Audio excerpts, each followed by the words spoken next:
प्यारे बच्चों, बरसते बादल कविता पाठ में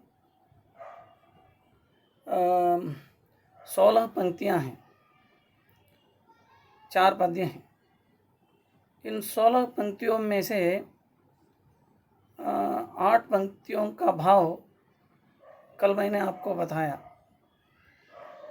बाकी 8 पंक्तियों का भाव आज हम जानेंगे। इससे पहले पिछले सत्र की जो मैंने आपने कहाँ तक मैंने उसको समझा है, कविता का आकलन किया है, इसको जानने के लिए मैं कुछ प्रश्न करूँगा, आप जवाब दीजिए। प्रश्न देखिए, इधर भी है। वर्षा किसकी शोभा बढ़ाती है? आकाशीय पक्षी का नाम क्या है? मेघ कैसे बरसते हैं? सबके मन में क्या उगते हैं? पेड़ों से बूंदें कैसे गिरती हैं? झिल्ली कैसे बजती है? किस ऋतु में प्रकृति देखने लायक होती है? कवि परिचय संबंधी 2 प्रश्न मैंने यहाँ आपको दिया है। सुमित्रानंद पंत को किस काव्य पर ज्ञानपीठ पुरस्कार मिला है? सुमित्रानंद पंत जी का जन्म कब हुआ? सावन का तत्सम रूप क्या है? तो देखिए, सबसे पहला प्रश्न, वर्षा किसकी शोभा बढ़ाती है? सोचिए, किसकी शोभा बढ़ाती है वर्षा? आकाशीय पक्षी का नाम क्या है? मेघ कैसे बरसते हैं? सबके मन में क्या जगते हैं? पेड़ों से बूंदें कैसे गिरती हैं? झिल्ली झिंगुर जो है कैसे बजती है? किस ऋतु में प्रकृति देखने लायक होती है? सुमित्रानंद पंत को किस काव्य पर ज्ञानपीठ पुरस्कार मिला है? पंत का जन्म कब हुआ? कवि का जन्म कब हुआ? सावन का तत्सम रूप क्या है? कल मैंने बताया तत्सम तद्भव के बारे में। जवाब देखिए, वर्षा किसकी शोभा बढ़ाती है? वर्षा प्रकृति की शोभा बढ़ाती है। वर्षा के आने से प्रकृति हरा भरा रहता है। सभी पेड़ पौधों को, यहाँ तक कि सब प्राणियों को जीवन दान मिलता है। इसलिए प्रकृति देखने लायक होती है। वर्षा के कारण ही प्रकृति की शोभा बढ़ती है। दूसरा प्रश्न, आकाशीय पक्षी का नाम क्या है? मैंने बताया, एक पक्षी को आपको चित्र भी मैंने दिखाया आपको। आकाशीय पक्षी आकाश में मैंने उड़ता रहता है। आकाशीय पक्षी का नाम सोनबालक है। मेघ कैसे बरसते हैं? कविता की शुरुआत ही मैंने उसका वर्णन किया है, पानी बरसने का वर्णन। झम झम झम मेघ बरसते हैं। मेघ कैसे बरसते हैं? मेघ झम झम झम बरसते हैं। सबके मन में क्या जगते हैं? यदि पानी बरसता है वर्षा के समय, उस पानी को देखकर सबके मन में क्या जगते हैं? सबके मन में सपने जगते हैं। हरेक का अपना सपना होता है ना? सपने जगते हैं।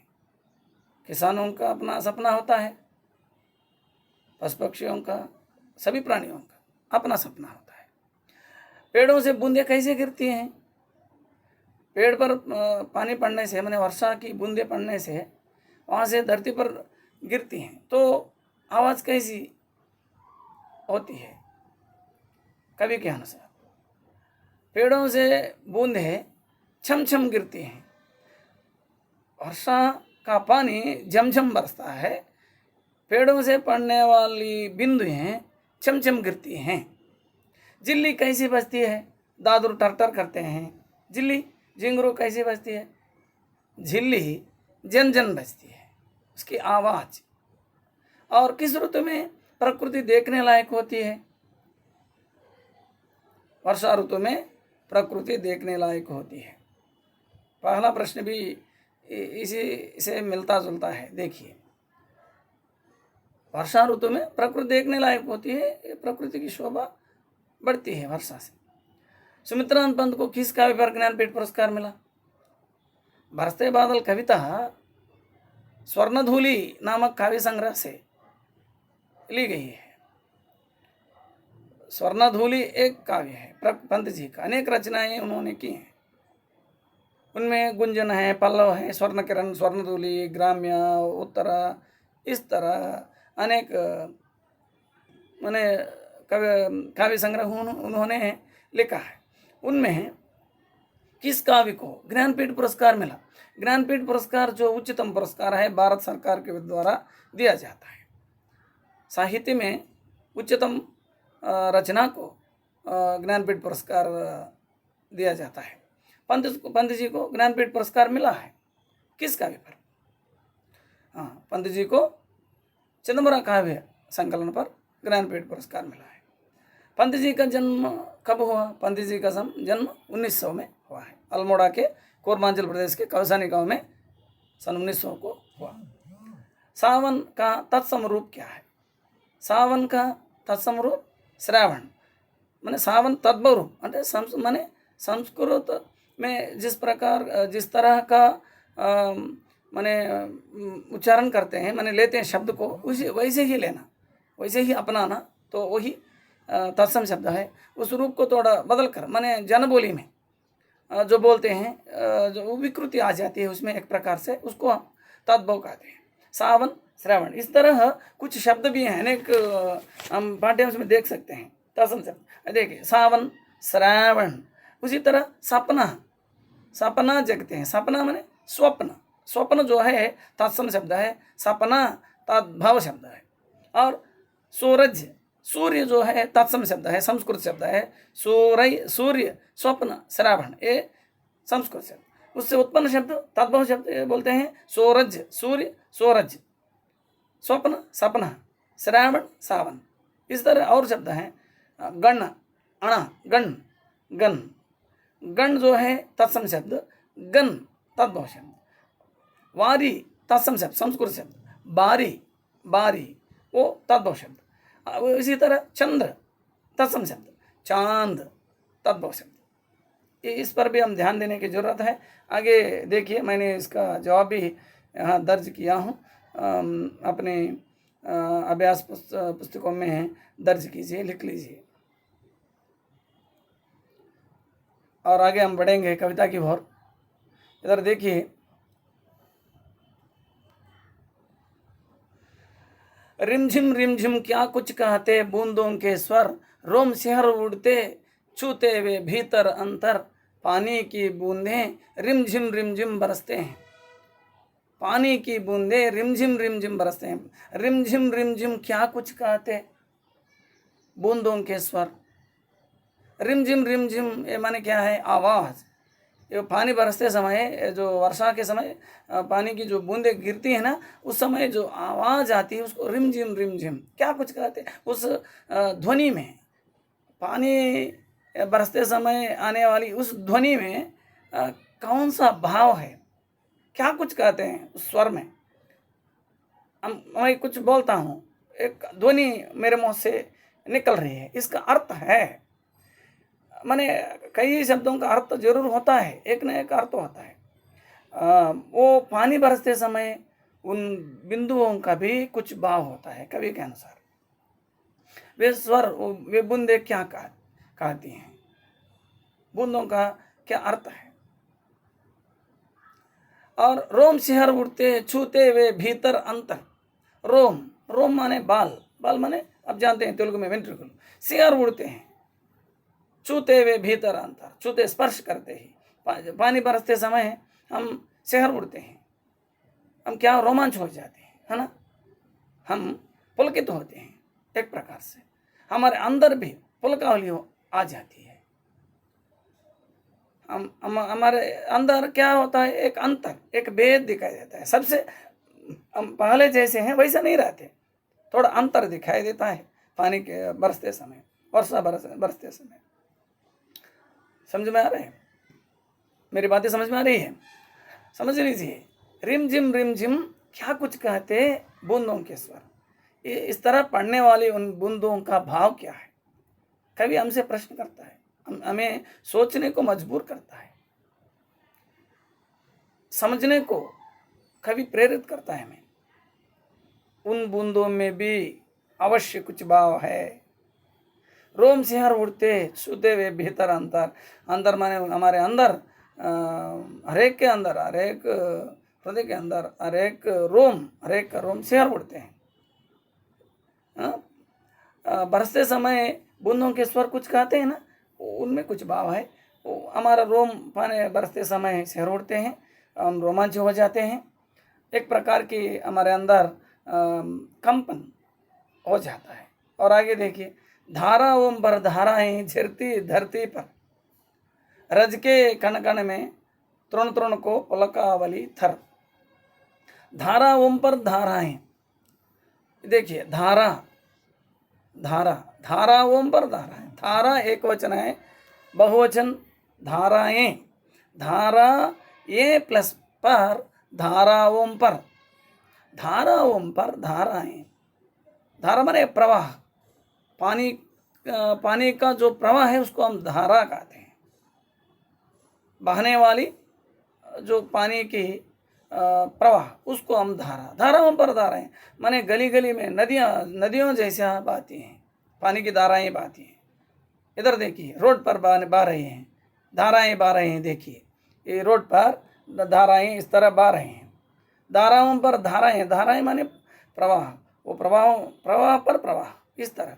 झरती, झरना माने प्रवाहमान होना, या प्रवाह होने का भाव, जो वो क्रिया जो है उसको झरती। धरती पर माने भूमि पर, जमीन पर ये धाराएं बहती हैं। पानी के समय धाराएं, छोटी छोटी धाराएं गली गली में बहती हैं। ये सभी धाराएं जाकर नदी में मिलती हैं, और नदियां सब जाकर सागर में मिलती हैं, है ना। रज के कण कण को तृण का, रज के कण कण में, ये दो बार आया का, इसको एक काट दीजिए। रज के कण कण में तृण तृण को पुलकावली थर। रज माने धूलि कण, रज माने धूलि, धूलि के कण कण में तृण तृण को, तृण माने एक घास का जो छोटा टुकड़ा, गड्डी पहुंचा तेलुगु में हम बोलते हैं, वो घास का जो टुकड़ा वो भी क्या हो जाए, पुलकावली माने पुलकित होती है। तृण तृण को पुलकावली आ जाती है। थर, थर माने जमीन पर, इस जमीन पर रहने वाला जो घास की जो, इधर देखिए आप ध्यान दीजिए, ये तो घास है, इसको भी पुलकावली आ जाती है। पानी बरसते समय जब पानी की बूंदें घास पर पड़ती हैं तो ये घास भी पुलकित होती है। मिट्टी के कण कण और तृण तृण पुलकित होते हैं पानी बरसते समय। वर्षा बरसते समय प्राकृतिक सौंदर्य का वर्णन हम इस कविता में देख रहे हैं, है ना। प्रकृति किस तरह स्पंदित होता है, प्रकृति का वर्णन है इसमें पूरा, समझे। और आगे देखिए, पकड़वारी की धार झूलता है मेरा मन, आओ रे मुझे सब घेर कर गाओ सावन। पकड़ माने पकड़ो, पकड़ माने पकड़ना, पकड़ने का भाव। किसको पकड़ना है? वारी, वारी का मतलब क्या है? पानी। वारी माने पानी, जल, पानी, जल, इस तरह अर्थ लेते हैं। पानी, जल लिख लीजिए। वारी माने पानी, जल, नीर, सलिल। पकड़ पानी की जो धारा को, पानी वारी की जो धार को पकड़ कर झूलता है मेरा मन, कवि कहता है। ये कवि अपने भाव को व्यक्त करता है। पानी बरसते समय धाराओं पर धाराएं पानी बहती है, तो उसको पकड़कर, उस धारा को पकड़कर मेरा मन माने वो अंतर, हृदय वो पुलकित होता है। पुलकित हो रहा है, ये कवि का भाव है। आओ रे, सबको बुलाते हैं, आओ माने वो बुलाने की बुलाता है। आओ रे मुझे घेर कर गाओ, सभी मुझे घेर कर गाओ सावन। सावन सावन माने श्रावण, श्रावण जो गीत हैं, श्रावण मास के गीत गाओ, सभी मुझे घेर कर, चारों ओर घेर कर श्रावण मास के गीत गाओ, ये कवि कहता है। और आगे देखिए, इंद्रधनुष के झूले में झूले मिल सब जन। इंद्रधनुष, यहाँ देखिए इंद्रधनुष जो है, हम बानी बरसते समय आकाश में इस तरह 7 रंगों का जो इंद्रधनुष दिखाई देता है। कवि कहता है इंद्रधनुष के झूले में एक झोला जैसा होता है ना, झोला के तरह, इस तरह झूले की तरह होता है। इस झूले में बैठकर हम सब क्या करना चाहिए, झूलेंगे। कवि का भाव है, कवि इस प्रकार कल्पना करता है। तो आनंद विभोर होकर पानी बरसते समय कवि इस आनंद अनुभूति व्यक्त करता है। आओ हम सब मिलकर हम श्रावण के गीत गाएंगे। इस मास को धन्यवाद समर्पित करते हुए हम गीत गाएंगे और उस इंद्रधनुष के झूले में हम सब झूलेंगे। फिर आए जीवन में सावन मन भावन। फिर आए, फिर माने पुनरुक्ति शब्द। देखिए, एक शब्द बार बार आता है तो उसको हम पुनरुक्ति कहते हैं।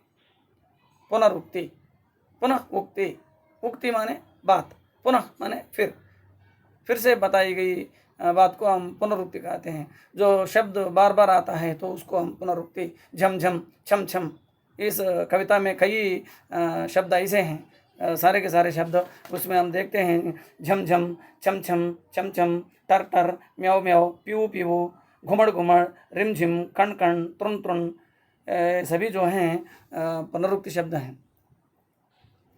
पुनरुक्ति। आए जीवन में सावन मन भावन। मन भावन माने, और एक शब्द देखिए, मन को बहाने वाला। एक शब्द में हम बताना, अनेक शब्दों में यदि हम बताएंगे मन भावन को, मन को भाने वाला, मन को भाने वाला, भाना माने आकर्षित करने वाला, मन को आकर्षित करने वाला यह श्रावण मास हमारे जीवन में बार बार आए, फिर से आए, अनेक बार आए। कभी कहता है इस तरह क्यों आना चाहिए श्रावण मास? श्रावण मास आने से ही हमें वर्षा होती है, वर्षा से ही सब प्राणियों का जीवन दान मिलता है, सब प्राणी जीवित होते हैं। अगर वर्षा नहीं तो हम सब निर्जीव हो जाते हैं, है ना। इस तरह आनंद देने वाला यह श्रावण मास हमारे जीवन में बार बार आए, इस तरह आनंदित करता रहे, यही कवि आशा प्रकट करता है अंत में। और कवि कहता है हम सब मिलकर इंद्रधनुष के झूले में झूलेंगे। हमें आनंद देने वाला यह श्रावण हमारे जीवन में बार बार आए, मैं की जरूरत नहीं। इधर देखिए, दोबारा आए, मैं की जरूरत नहीं। हमें आनंद देने वाला यह श्रावण मास जीवन में बार बार आए, श्रावण बार जीवन में बार बार आए, वो भी ठीक है, मैं की जरूरत नहीं। देखिए,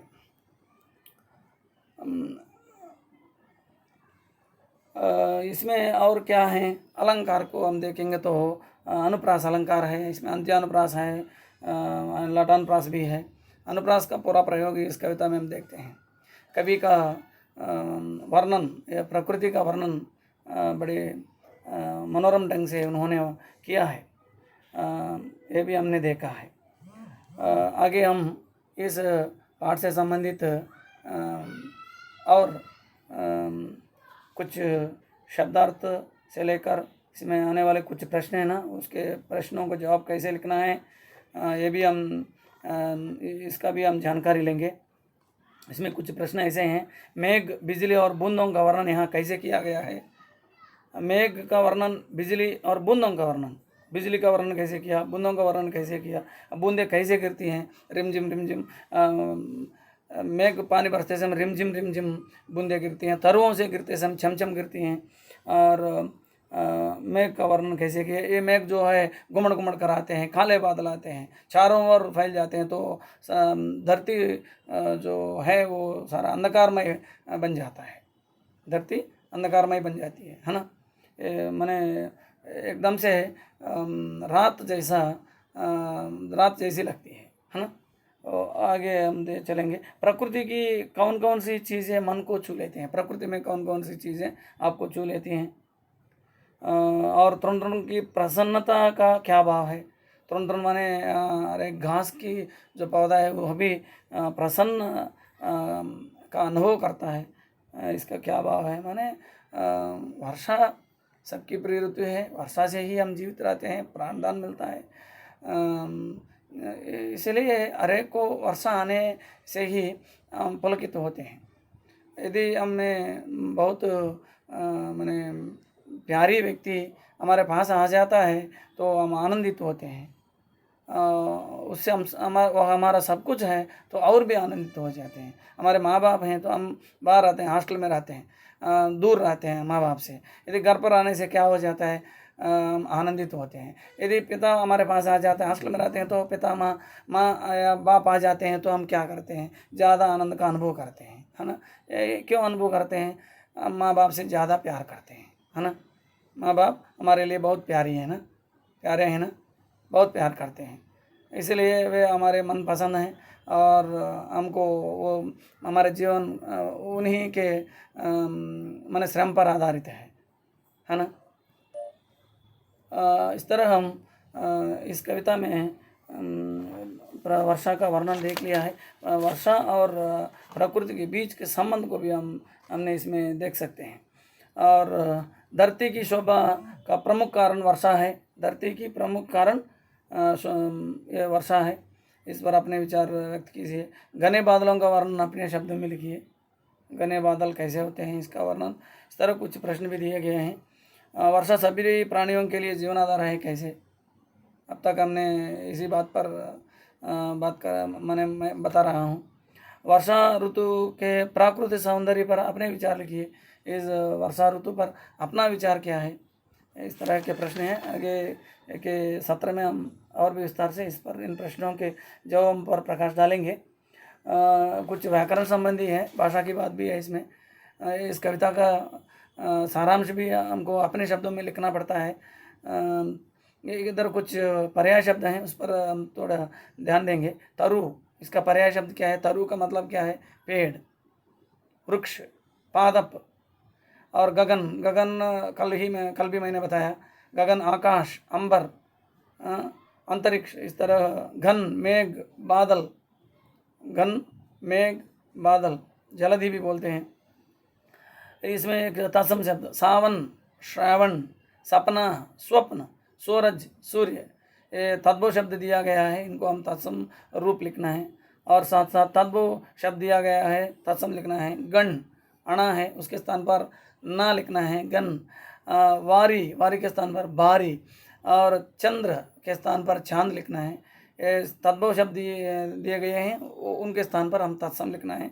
और पुनरुक्ति पर ध्यान दीजिए। एक शब्द को बार बार यदि हम लेते हैं तो उसको पुनरुक्ति कहते हैं। चमचम, तृण तृण, फिर इस तरह झमझम हमने देखा है।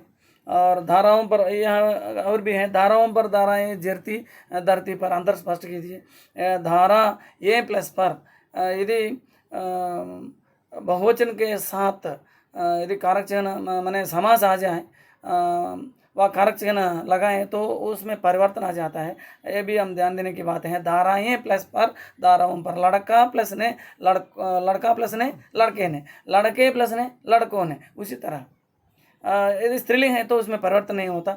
लड़की प्लस ने, लड़की ने, लड़कियां प्लस ने, लड़कियों ने। इस तरह शब्दों में परिवर्तन आ जाता है। और दूसरे शब्द धाराएं, एक तो बहुवचन का रूप है, उसके स्थान पर इसमें अंतर को समझना। धाराएं प्लस पर, पहला जो धाराएं शब्द है उसके साथ माने यहाँ कारक चिन्ह लगाया गया है, इसलिए शब्द में परिवर्तन आया। दूसरे में धारा शब्द का बहुवचन रूप है धाराएं। और दूसरा देखिए, इंद्रधनुष के झूले में झूले सब मिलकर जन। झूला माने तेलुगु में बोलते हैं व्हीला। झूला प्लस में झूले में। और उसी तरह झूले, झूले एक क्रिया शब्द है। एक तो यहाँ तो संज्ञा शब्द है और दूसरा जो क्रिया शब्द है। और बादल बरसते हैं, इस रेखांक शब्द का परिचय दीजिए। बादल, यहाँ तो एक वचन बहुवचन दोनों में बादल लेते हैं। मेघ, बादल, पेड़, फल, ये सभी एक वचन में और बहुवचन है। पिता एक वचन में, बहुवचन में, दोनों का एक ही शब्द को हम एक वचन में लेते हैं और बहुवचन में भी। बादल बरसते हैं, बादल बरसता है, बादल बरसते हैं। मेघाल वर्षिस्तुनाय तेलुगु में हम बोलते हैं। मेघमु मेघा, बादल बादल, दोनों में। मन को भाने वाला, यहाँ 4 शब्द दिए गए हैं, इनको हम 4 शब्दों को जोड़कर एक शब्द में बताना पड़ता है। अब मन को भाने वाला, मन भावन। और देखिए पेड़ पौधे पशु पक्षी, ये शब्द देखिए पेड़ पौधे, जब दोनों शब्दों की प्रधानता होती है, दोनों शब्द प्रधान है, तो उसको हम क्या कहते हैं? द्वंद्व समास। पूर्व पद प्रधान हो तो अविभाव समास, दोनों पद प्रधान नहीं है तो बहुव्रीहि समास, पूर्व पद जो है विशेषण है तो कर्मधारय समास। इस तरह समास के बारे में भी हम विस्तार से जानेंगे आगे।